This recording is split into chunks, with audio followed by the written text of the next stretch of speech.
ತಿದ್ದುಪಡಿ ಬಿಲ್ ಮಂಡನೆ ಆಗಲಿದ್ದು ದೇಶದಲ್ಲಿ ದೊಡ್ಡ ಸಂಚಲನ ಸೃಷ್ಟಿಯಾಗುವುದು ಗ್ಯಾರಂಟಿ. ನಿನ್ನೆ ಈದ್ ಸಂಭ್ರಮದ ವೇಳೆ ಕೂಡ ಕೆಲವು ಫ್ಲೆಕ್ಸ್ಗಳನ್ನು ಹಾಕಲಾಗಿತ್ತು ಮತ್ತು ಇದಕ್ಕೆ ಸಂಬಂಧಪಟ್ಟ ಹಾಗೆ ಅಲ್ಲ, ಫ್ರೀ ಪ್ಯಾಲೆಸ್ತೀನ್ ಬಗ್ಗೆ RSS ವಿರುದ್ಧ ಎಲ್ಲ ಇತ್ತು. ಈ ಸಂದರ್ಭದಲ್ಲಿ ಈಗ ಅದು ಮಂಡನೆ ಆಗ್ತಾ ಇರೋದು. ಆದರೆ ಲೋಕಸಭೆಯಲ್ಲಿ ಮತ್ತು ರಾಜ್ಯಸಭೆಯಲ್ಲಿ ಅಂಗೀಕಾರ ಆಗಬೇಕು. ಎಷ್ಟಾಗಬೇಕು, ಹೇಗೆ ಬಹುಮತ ಬೇಕೋ ಅದೇ ಥರ ಬಹುಮತ ಸಿಗತ್ತಾ ಇಲ್ವೋ ಅದರ ಬಗ್ಗೆ ಹೇಳ್ತೀನಿ. ಅದಕ್ಕಿಂತ ಮೊದಲು ಈ ರಿಪೋರ್ಟ್ ನೋಡ್ಕೊಂಬನ್ನಿ.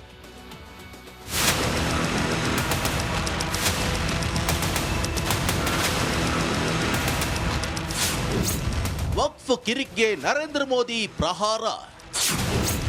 ನಾಳೆ ತಿದ್ದುಪಡಿ ಬಿಲ್ ಮಂಡಿಸಲಿದೆ ಸರ್ಕಾರ. ದೇಶದಲ್ಲಿ ತೀವ್ರ ಸಂಚಲನ ಸೃಷ್ಟಿಸಿರುವ ವಕ್ಫ್ ತಿದ್ದುಪಡಿ ಮಸೂದೆ ಮಂಡನೆಗೆ ಕೊನೆಗೂ ಮುಹೂರ್ತ ಫಿಕ್ಸ್ ಆಗಿದೆ. ನಾಳೆ ಮಧ್ಯಾಹ್ನ 12 ಗಂಟೆಗೆ ಲೋಕಸಭೆಯಲ್ಲಿ ವಕ್ಫ್ ತಿದ್ದುಪಡಿ ಮಸೂದೆ ಮಂಡನೆ ಆಗಲಿದೆ. ये वक्फ बिल अनकॉन्स्टिट्यूशनल है. ये वक्फ बिल आर्टिकल 14, आर्टिकल 25, 26, 29 का ग्रेव वायलेशन है. ये वक्फ बिल नहीं है बल्कि ये वक्फ बर्बाद बिल है. ये 12 बजे से कल क्वेश्चन आवर के तुरंत बाद 2 अप्रैल को वक्फ अमेंडमेंट बिल को मैं टेबल करना चाहता हूं फॉर कंसिडरेशन एंड पासिंग, पारित होने के लिए. उसके बाद हमने 8 घंटे के लिए मान लिया गया है कि चर्चा 8 घंटे का होगा और बढ़ाना चाहते हैं तो हाउस में. ಲೋಕಸಭೆ ಬಿಲ್ ಪಾಸ್ಗೆ 272, 543 ಬಲದ ಲೋಕಸಭೆಯಲ್ಲಿ ಎನ್ಡಿಎ ಕೂಡ 292 ಸಂಸದರ ಬಲ ಹೊಂದಿದ್ದು ಎಐಎಡಿಎಂಕೆಯ 3 ಸಂಸದರು ಬೆಂಬಲಿಸುವ ಸಾಧ್ಯತೆ ಇದೆ. ಇನ್ನು ಇಂಡಿ ಕೂಟದ 234 ಸಂಸದರಿದ್ರೆ 17 ವಿವಿಧ ಪಕ್ಷಗಳ ಸಂಸದರಾಗಿದ್ದಾರೆ. ಬಿಲ್ ಪಾಸ್ ಆಗಲು 272 ಸಂಸದರ ಬಲ ಬೇಕಿದ್ದು ಮೋದಿ ಪಡೆ ಸುಲಭವಾಗಿ ಬಿಲ್ ಪಾಸ್ ಮಾಡಿಕೊಳ್ಳುತ್ತೆ. ಇನ್ನು 245 ಸದಸ್ಯ ಬಲದ ರಾಜ್ಯಸಭೆಯಲ್ಲಿ ಎನ್ಡಿಎ ಕೂಟದ 125 ಸಂಸದರಿದ್ರೆ ಇಂಡಿ ಕೂಟದ 88 ವಿವಿಧ ಪಕ್ಷಗಳ 23 ಸಂಸದರಿದ್ದಾರೆ. ಅಲ್ಲಿ ಬಿಲ್ ಪಾಸ್ ಆಗಲು 123 ಸದಸ್ಯರು ಬೇಕು. 125 ಸದಸ್ಯರನ್ನ ಹೊಂದಿರೋ ಎನ್ಡಿಎ ಮೇಲ್ಮನೆಯಲ್ಲೂ ಬಿಲ್ ಪಾಸ್ ಮಾಡಿಕೊಳ್ಳುತ್ತೆ.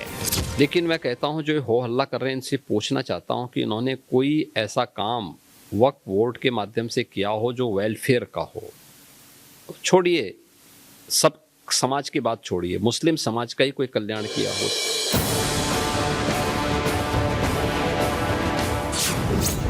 ಏನಿದು ವಕ್ಫ್ ಬೋರ್ಡ್ ಆಕ್ಟ್? ಅದು 1947ರಲ್ಲಿ ಭಾರತ ಪಾಕಿಸ್ತಾನ ಇಬ್ಬಾಗಗೊಂಡ ಕಾಲ. ಅಂದಿನ ಪ್ರಧಾನಿ ನೆಹರು ಮುಸ್ಲಿಮರ ಆಸ್ತಿಯ ರಕ್ಷಣೆಗೆ ಮುಂದಾಗಿದ್ರು. ಅದಕ್ಕಾಗಿ 1954ರಲ್ಲಿ ವಕ್ಫ್ ಬೋರ್ಡ್ ಆಕ್ಟ್ ಅನ್ನ ಪರಿಚಯ ಮಾಡಿದ್ರು. 1964ರಲ್ಲಿ ಸೆಂಟ್ರಲ್ ವಕ್ಫ್ ಬೋರ್ಡ್ ರಚನೆ ಆಯಿತು. ಮುಸ್ಲಿಮರು ಆಸ್ತಿ ದಾನ ಮಾಡಿದ್ರೆ ಅದು ವಕ್ಫ್ ಬೋರ್ಡ್ ಹಿಡಿತದಲ್ಲಿ ಇರ್ತಿತ್ತು. ಅವುಗಳನ್ನ ಮಸೀದಿ, ಮದರಸಗಳಿಗಷ್ಟೇ ಬಳಸಬೇಕಿತ್ತು. ಮುಸ್ಲಿಮರ ಪ್ರಕಾರ ದಾನದ ಆಸ್ತಿಯನ್ನ ಮಾರುವುದು ಹರಾಮ್. ಅಂದ್ರೆ ಮುಸ್ಲಿಮರ ಆಸ್ತಿ ಮುಸ್ಲಿಮರ ಬಳಿಯೇ ಇರಬೇಕಿತ್ತು. ಸದ್ಯ ದೇಶದಲ್ಲಿ ಸೇನೆ, ರೈಲ್ವೆ ಇಲಾಖೆ ಬಿಟ್ರೆ ವಕ್ಫ್ ಬಳಿ ಹೆಚ್ಚು ಆಸ್ತಿ ಇದೆ. 9,40,000 ಎಕರೆ ಜಾಗ ಸದ್ಯ ವಕ್ಫ್ ಸುಪರ್ದಿಯಲ್ಲಿದೆ. ದೇಶದಲ್ಲಿ ಒಟ್ಟು 30 ರಿಂದ 40 ವಕ್ಫ್ ಬೋರ್ಡ್ಗಳಿವೆ. ಆ ವಕ್ಫ್ ಬೋರ್ಡ್ ಆಸ್ತಿ 1,20,000 ಕೋಟಿಗೆ ಹೆಚ್ಚಂತೆ. ಅಂದ್ರೆ ಕರ್ನಾಟಕ ಬಜೆಟ್ನಲ್ಲಿ 30%. ವಕ್ಫ್ ಬೋರ್ಡ್ ಬಳಿ ಸಿಕ್ಕಾಪಟ್ಟೆ ಆಸ್ತಿ ಇರೋದ್ರಿಂದ ಅಪಾರ ಅವ್ಯವಹಾರಗಳು ಆಗ್ತಾ ಇವೆ. ಆ ಅವ್ಯವಹಾರದ ಮೊತ್ತವೇ ಟ್ರಿಲಿಯನ್ ಲೆಕ್ಕದಲ್ಲಿ ಇದೆಯಂತೆ. ಇದೇ ಕಾರಣಕ್ಕೆ ವಕ್ಫ್ ಬೋರ್ಡ್ಗಿರುವ ಸ್ವತಂತ್ರ ಶಕ್ತಿಗೆ ಕೊಕ್ಕೆ ಹಾಕಲು ಕೇಂದ್ರ ಸರ್ಕಾರ ಮುಂದಾಗಿದೆ. Rajashekhara Jahagirdar, news desk, republic Kannada. Okay, ನಾಳೆ ಏನಾಗುತ್ತೆ ಅನ್ನೋದ್ರ ಬಗ್ಗೆ ಬಹಳ ಕುತೂಹಲ ಇದೆ. ಅದಕ್ಕಿಂತ ಮೊದಲು ಒಂದು ಕ್ಲಾರಿಟಿ ಕೊಟ್ಬಿಡ್ತೀನಿ ನಿಮಗೆ. ಹಿಂದೆ ಕೂಡ ನಾನು ವಕ್ಫ್ ಬಗ್ಗೆ ನಿಮಗೆ ಹೇಳಿದ್ದೆ. ಇದರ ಹೊರತಾಗಿ 1947ರಲ್ಲಿ ಭಾರತ ಪಾಕಿಸ್ತಾನ ವಿಭಜನೆ ಆಯ್ತಲ್ಲ, ಇಲ್ಲಿ ಮುಸ್ಲಿಮರೆಲ್ಲ ಪಾಕಿಸ್ತಾನಕ್ಕೆ ಹೋದವರು ಇಲ್ಲೇ ತಮ್ಮ ಆಸ್ತಿಗಳನ್ನು ವಕ್ಫ್ ಬೋರ್ಡ್ಗೆ ಕೊಟ್ಟು ಹೋಗ್ತಾರೆ. ಅಂದರೆ ಕೆಲವರು ದಾನ ಮಾಡ್ತಾರೆ. ಅದನ್ನು ಮಾರಾಟ ಮಾಡಿ ಮುಸ್ಲಿಮರಿಗೆ ಏನು ಮಾಡೋಂಗಿಲ್ಲ. ಮುಸ್ಲಿಮರ ಅದು ಮಾರಾಟ ಮಾಡೋದು ಆರಾಮ್ ಅಂತಿದೆ. ಮದ್ರಸಾ ಶಾಲೆ ಮಾಡಬಹುದು. ಇದು ವಕ್ಫ್ಗೆ ಕೊಟ್ಟಿರುವಂಥ ಜಾಗ 1.2 ಲಕ್ಷ ಕೋಟಿಯಷ್ಟು ಸಂಪತ್ತು. ನಿಮಗೆ ಎನಿಮಿ ಪ್ರಾಪರ್ಟಿ ಅಂತಿದೆ, ವೈರಿ ಸ್ವತ್ತು ಅಂತಿದೆ. ಅದು ಕೂಡ ಸೇಮ್. ಭಾರತದಲ್ಲಿದ್ದ ಪಾಕಿಸ್ತಾನಕ್ಕೆ ಹೋದಂಥವರು ಮತ್ತು ಕೆಲವರು ಚೀನಾಕ್ಕೂ ಕೂಡ ಹೋದರು. ಚೀನಾದವರು ಕೂಡ ಇದ್ದರು. ಅವರು ಅಲ್ಲಿ ಜಾಗವನ್ನು ಬಿಟ್ಟೋಗಿರ್ತಾರೆ. ಇಲ್ಲೇ ಅದನ್ನು ಎನಿಮಿ ಸ್ವತ್ತು, ಶತ್ರು ಆಸ್ತಿ ಅಂತ ಹೇಳಲಾಗುತ್ತೆ. ಅದರ ಲೆಕ್ಕಾಚಾರ ಇವತ್ತು ನಾನು ತೆಗೆದು ನೋಡಿದೆ. ಅದು ಕೂಡ 1.4 ಲಕ್ಷ ಕೋಟಿ ಬೆಲೆ ಬಾಳುವಂಥದ್ದು. ಅದನಿಗೆ ಮಾರಾಟ ಮಾಡಬೇಕು, ಇದೆಲ್ಲ ಆ ಥರ ಇದೆ. ಇದು ಗೊತ್ತಲ್ಲ ಇದೆ ಯಾವ ಥರ ಬಂತು ಅಂತೇಳಿ. ಈಗ ಅದು ಬದಲಾವಣೆ ಅಂತಂದರೆ ಯಾಕೆ ಆಗಿದ್ರೆ ನೋಡಿ, ಎರಡಿದೆ. ದೇವಸ್ಥಾನಗಳ ಪರ ಇರುವಂಥ ಜಾಗಗಳನ್ನು ಸರ್ಕಾರ ಯಾವಾಗ ಏನು ಬೇಕಿದ್ರೂ ಮಾಡ್ಕೋಬೋದಂತೆ. ಶಾಲೆ, ನಾನು ಹೇಳಿದ್ದೀನಿ, ಶಾಲೆ ಮಾಡ್ಬೋದು, ಆಸ್ಪತ್ರೆ ಮಾಡ್ಬೋದು, ಪೊಲೀಸ್ ಸ್ಟೇಷನ್ ಮಾಡ್ಬೋದು, ಬಾವಿ ತೋಡ್ಬೋದು. ಯಾಕೆ ಅಂತಂದರೆ ಜಾತ್ಯತೀತ ರಾಷ್ಟ್ರ. ಕ್ರಿಶ್ಚಿಯನ್ರ ಜಾಗ ಮುಟ್ಟಂಗಿಲ್ಲ, ಮುಸ್ಲಿಮರ ಮುಟ್ಟಂಗಿಲ್ಲ, ಮತ್ತು ಯಾವ ಜಾತ್ಯತೀತ ರಾಷ್ಟ್ರ? ಪಾಕಿಸ್ತಾನವೂ ಕೊಟ್ಟು, ಬಾಂಗ್ಲಾದೇಶನೂ ಕೊಟ್ಟು, ಇದರಲ್ಲೂ ಇಲ್ಲ, ಅಲ್ಲೂ ಮತ್ತೆ ಕೊಡಬೇಕು ಅಂತಂದರೆ ಒಳ್ಳೆ ಕಥೆ ಆಯ್ತಲ್ಲ. ಅದೂ ಹೇಗೆ? ಬಹಳ ಮುಖ್ಯವಾಗಿ ಬದಲಾವಣೆ ಆಗಬೇಕಾಗಿರೋದು ಬದಲಾವಣೆ. ಒಬ್ಬನ ಹತ್ರ ಒಂದು 5 ಎಕರೆ ಜಾಗ ಇದೆ, ವರ್ಷಾಂತರಗಳಿಂದ ಜಾಗ ಮಾಡ್ಕೊಂಡು ಬರ್ತಾ ಇದ್ದಾನೆ. ವಕ್ಫ್ ಹೇಳುತ್ತೆ ಅದು ನಂದು ಅಂತ, ವಕ್ಫ್ ಹೇಳುತ್ತೆ ಆ ಜಾಗ ನಂದು ಅಂತ. ಆಗ ಏನು ಹೇಳ್ಬೇಕು ಅವನು? ನಿಂದು ಅಂತಂದರೆ ದಾಖಲೆ ತಗೊಂಬ ಅಂತ ಹೇಳ್ಬೇಕಲ್ವಾ? ಕಾನೂನು ಹಂಗಲ್ವಾ? ಅದು ನಂದ್ರಿ ಜಾಗ ಅಂತ ನಾನು ಹೇಳಿದರೆ ನಾನು ದಾಖಲೆ ಕೊಡುವೆ, ಅದು ನನ್ನ ಜಾಗ. ಇದು ಹಂಗಲ್ಲ, ಅದು ನಂದು ಅಂತ ನಾನು ಹೇಳೋದು, ವಕ್ಫ್ ನಾನು, ಆ ಜಾಗ ನಂದು ಅಂತ. ದಾಖಲೆ ತಗೊಂಬ ಅಂತ ಅವನು ನನ್ನ ಹತ್ರ ಕೇಳಂಗಿಲ್ಲ. ನೀನು ದಾಖಲೆ ತಗೊಂಡು ಕೊಡು, ನಿಂದಲ್ಲ ಅಂತೇಳಿ, ನಿಂದು ಅಂತೇಳಿ ಕೊಡು ಅಂತ. ಅವನು ಏನು ತಡಬಡಾಯಿಸಿ ಅವನಿಗೇನು ವ್ಯವಸ್ಥೆ ಮಾಡೋಕ್ಕಾಗಿಲ್ಲ ಅಂತಂದರೆ ಇವನು ತೋರಿಸ್ಬೇಕು ಅಂತಿಲ್ಲ, ಅದು ಇವನಿಗೆ. ಇದು ಯಾವ ಕಾನೂನು? ಸರ್, ಇದು ಸರಿ ಇಲ್ಲ ಅಂತೇಳಿ ಅವನು ಕೋರ್ಟ್ಗೆ ಹೋಗೋಂಗಿಲ್ಲ. ವಕ್ಫ್ನಲ್ಲೇ ಒಂದು ಟ್ರಿಬ್ಯುನಲ್ ಇದೆ, ಅವರೇ ಡಿಸೈಡ್ ಮಾಡಬೇಕು. ಅಲೇ ಅಲೇ ಅಲೇ ಅಲೇ ಅಲೇ ಇದು ಬದಲಾವಣೆ ಆಗಬೇಕು. ಹಾಗಂತ ಮುಸ್ಲಿಮರಿಗೆ ಮೋಸ ಆಗಬೇಕು, ಮತ್ತೊಂದು ಜಾತಿಗೆ ಮೋಸ ಆಗಬೇಕು ಅಂತಲ್ಲ. ಅದಕ್ಕೊಂದು ಕಾನೂನು ಕ್ರಮ ಬೇಕಲ್ಲ.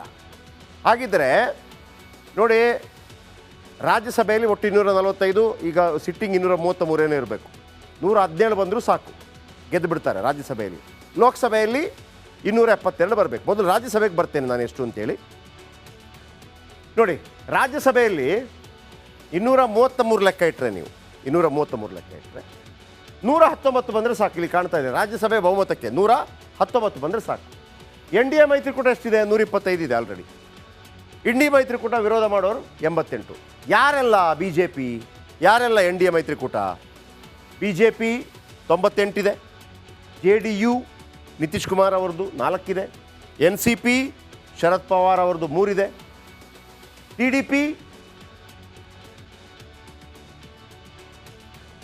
ಸಾರಿ NCP ಶರದ್ ಪವಾರ್ ಅಲ್ಲ, ಯಾರು ಅಜಿತ್ ಪವಾರ್ ಅವ್ರದ್ದು ಇನ್ನೊಂದು NCP, ಯಾಕಂದರೆ ಅವ್ರ ಗಡಿಯಾರ ಇವರಿಗೆ ಬಂದುಬಿಟ್ಟಿದೆ, ಯಾಕಂದರೆ ಜಾಸ್ತಿ ಬಂದುಬಿಟ್ಟಿದ್ದಾರೆ. TDP ತೆಲುಗುದೇಶಂ ಪಾರ್ಟಿ, ಶಿವಸೇನೆ ಏಕನಾಥ್ ಶಿಂದೆ ಬಣ ವಾಪಸ್ ಬಂದ್ರಲ್ಲ ಅವರು, RLD, ಆಮೇಲೆ JDS 1, RPI republic party of India, NPP, PMK Tamil Maanila Congress, UPPL, AGP ನಾಮನಿರ್ದೇಶಿತ ಡ್ಯಾಶ್ 125. ರಾಜ್ಯಸಭೆಯಲ್ಲಿ ಗೆದ್ದು ಬಿಡ್ತಾರೆ, ಪ್ರಾಬ್ಲಮ್ ಇಲ್ಲ. ಓಕೆ, ಈಗ ನೆಕ್ಸ್ಟು ಲೋಕಸಭೆಯಲ್ಲಿ 547 ಪೈಕಿ ಬಹುಮತಕ್ಕೆ ಬೇಕಿರೋದು 272 ಬಂದರೆ ಇದು ಪಾಸ್ ಆಗುತ್ತೆ. BJP ಬಳಿ ಎಷ್ಟಿದೆ? ಆಲ್ರೆಡಿ 293 ಇದೆ NDAಯಲ್ಲಿ. ಯಾರೆಲ್ಲ NDA? BJP 240. ಈಗ ಡೌಟ್ ಇರೋದೇನು ಹೇಳಿ, 272 ಬೇಕಲ್ವಾ? BJP ಈಗ 2014 ಮತ್ತು 2019 ಆಗಿದ್ದರೆ 2014ರಲ್ಲಿ ಈ 272 ಪೈಕಿ BJP ಬಳಿ ಒಂದರಲ್ಲೇ 282 ಇತ್ತು. ಅರ್ಥ ಆಯ್ತಾ? 2019ರಲ್ಲಿ BJP ಒಂದೇ ಪಾರ್ಟಿಯಲ್ಲಿ 303 ಇತ್ತು. ಈ ಬಾರಿ 240 ಬಂದಿದೆ. ಹಾಗಾಗಿ ಉಳಿದ ಫ್ರೆಂಡ್ಸ್ಗಳು ಅನಿವಾರ್ಯ. 240, JDU 12, ಇದು Lok Sabha. NCP 1, TDP 16, Shiv Sena 7, RLD 2, JDS 1, Jana Sena Pavan Kalyan, HM 1, ಅಪ್ನಾದಳ್, AJSU, UPPA, AGP, SKM ಇರಲಿ, 293 ಗೆದ್ದು ಬಿಡ್ತಾರೆ. ಸೊ ಹಾಗಾಗಿ ಯಾವುದೇ ಪ್ರಾಬ್ಲಮ್ ಇಲ್ಲದೆ ಇದನ್ನು ಅಂಗೀಕಾರ ಮಾಡಿಕೊಳ್ತದೆ. ಬದಲಾವಣೆಗಳು ಏನಾಗುತ್ತೆ ಅನ್ನುವಂಥ ಡೌಟು, ಇದು ದೊಡ್ಡ ಮಟ್ಟದಲ್ಲಿ ಚರ್ಚೆಗೂ ಕಾರಣವಾಗುವುದು. 2 ಪಾಯಿಂಟ್ ಇದೆ. ಯಾಕೆ ಅಂತಂದರೆ, ಬಿಹಾರದಲ್ಲಿ ನಿತೀಶ್ ಕುಮಾರ್ ಪಲ್ಟುರಾಮ್ ಅಲ್ವಾ, ಅವ್ರಿಗೂ ಮುಸ್ಲಿಮರ ಓಟು ಬೇಕು. TDP ಆಂಧ್ರ ಪ್ರದೇಶ ಮುಖ್ಯಮಂತ್ರಿ, TDPಗೂ ಜನಸೇನಾಗೂ ಮುಸ್ಲಿಂ ಓಟ್ ಬೇಕು. ಇವರು ನೇರವಾಗಿ ಸಪೋರ್ಟ್ ಮಾಡಿದಾಗ ನಾಳೆ ಏನಾಗುತ್ತೆ ಅನ್ನುವಂಥ ಕೆಲವು ಡೌಟ್ಗಳು ಕಾಡ್ತಾ ಇದೆ.